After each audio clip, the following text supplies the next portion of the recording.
In this video, we will see how to ingest data from SAP HANA into DataRobot. For organizations using in-memory databases like SAP HANA, DataRobot provides quick and easy access to HANA datasets for machine learning.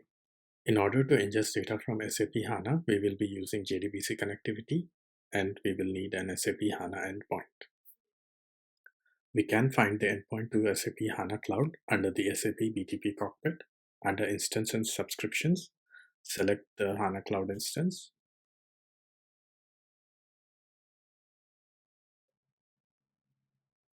And we can copy the endpoint here.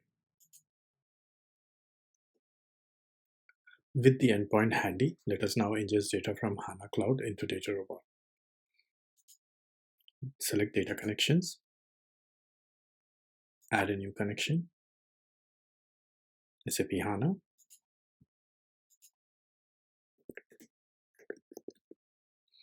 JDBC URL, latest driver, paste our endpoint. Now let's go to AI Catalog, add to catalog, existing data connection,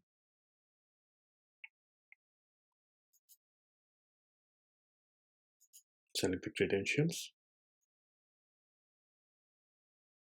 select the schema and the table we want to ingest.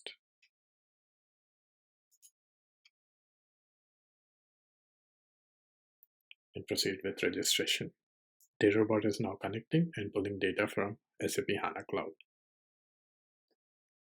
And the data is ready.